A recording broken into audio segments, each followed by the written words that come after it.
So I've been meaning to make this video for a while now, but I keep putting it off, but I finally got around to it today. So in today's video, we're going to be looking at how to build your emergency fund. I'm going to be going over what an emergency fund is, why you need one, and what account type is best for an emergency fund. So to begin, what exactly is an emergency fund? Well, in simple terms, your emergency fund should be a savings or checking account, preferably savings though, where you have 6 to 9 months worth of savings. This money is meant to fund any kind of emergency such as a flat tire, car breaking down, or if you get fired from your job.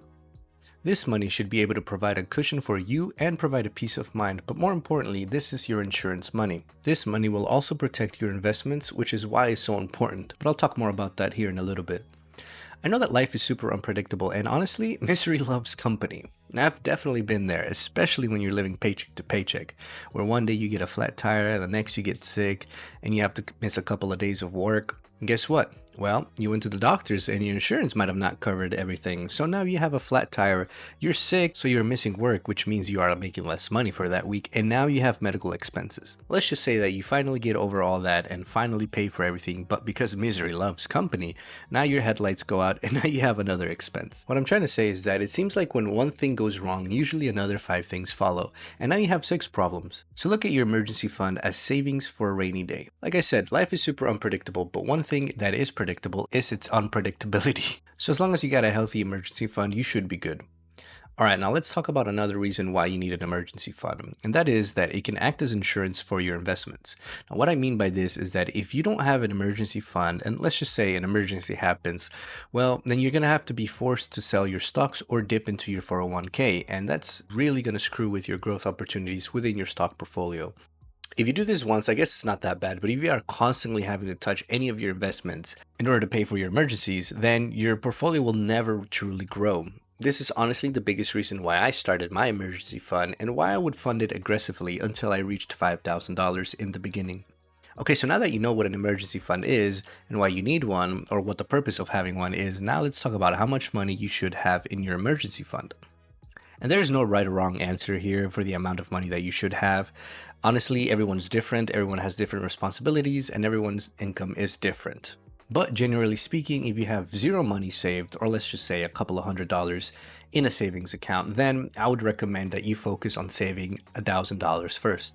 Now, depending on who you ask, $1,000 may not seem like a lot, or it may seem like a lot of money. Either way you look at it, I think saving your first $1,000 is a good starting point, because what this is going to do is it's going to get you in the habit of saving, number one, and number two, $1,000 is not an impossible target. I think most emergencies that aren't medical related can be covered with that $1,000, and it's still not completely wipe you out of your entire fund. Next, once you have your $1,000 saved up, you should be looking into your next target, which will either be $3,000 or $5,000. Now, I know this is a big amount, but remember, an emergency fund is putting money away for a rainy day. You can gradually put $200 or $500 a month towards your emergency fund, or whatever amount of money that you can. But the trick is to consistently fund it until you reach that $3,000 mark or $5,000 mark. So let's just say it took you all year to reach that $5,000 mark. Well, great. Now what? Should you stop? No. Although it may seem like $5,000 is a lot of money, and it can be, it is technically not a lot. At least not if you're an adult who pays rent or have a mortgage. Now, I live in Central Florida, and here the average rent is $2,000 depending on which city you live in. Now let's just say that your rent is $2,000 a month and you go into work one day only to find out that you've been fired. Well, now you're going to burn through those $5,000 real quick. Your emergency fund only buys you what, like 2.5 months? So it took you a whole year or more to save that $5,000, and it's only going to take you what, 2.5 months to spend it all? And that was just on rent too. That's not including food or any other bills you may have. Hell, it may take you less time than those 2.5 months to burn through all your money. And in that scenario, it's just you. Now imagine if you have a wife and kids, man, you're really going to be in trouble. That is why I said everyone's number is going to be different. Now typically, once you have reached that $5,000 mark, it's recommended that your next target should be enough money to cover for 6 to 9 months worth of expenses, including rent. Now it is up to you to figure out what that number should be. Now this could be $10,000, or it could be more, or it could be less. Like I said, only you know what that magic number is. So now let's just say that you've identified that number and you've saved up to it.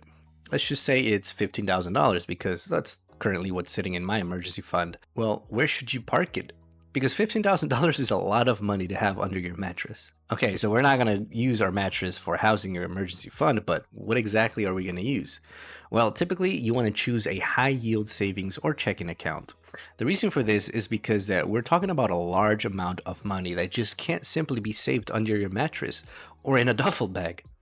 Now, I recommend that you do some research into this, but some of the more common banks that people use for this are banks like Ally, Synchrony, or Capital One. I personally have Ally Online Banking because they are FDIC insured and their savings account offers an APY of 3.7%, meaning that every year you get paid 3.7% on your money by simply just having it sit on that account.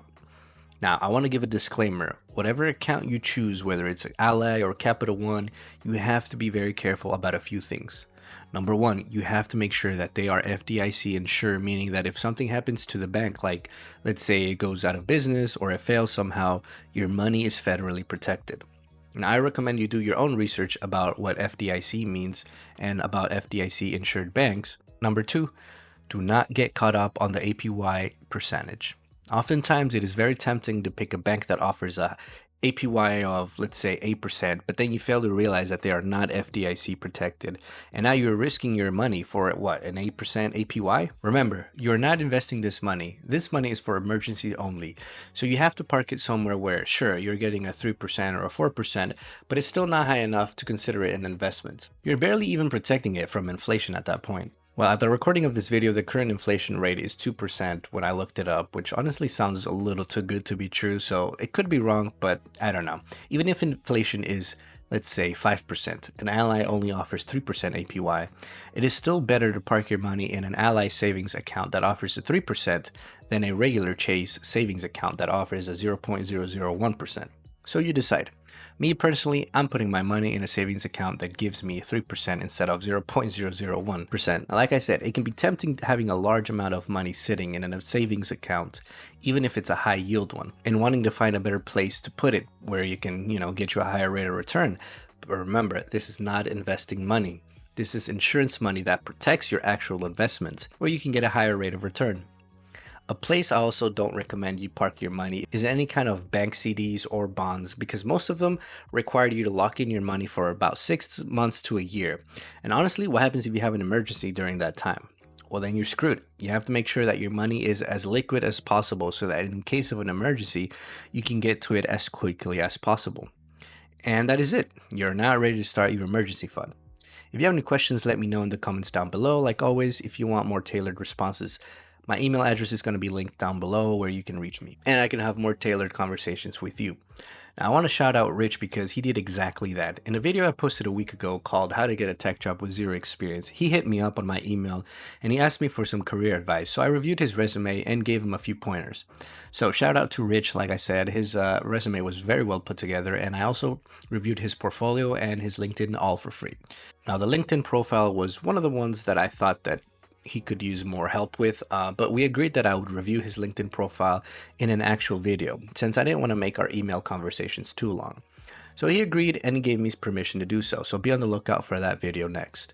I think that is going to be very valuable for some of you, if not for Rich himself. With that said, give this video a thumbs up if you enjoyed it, and I will see you all on the next video.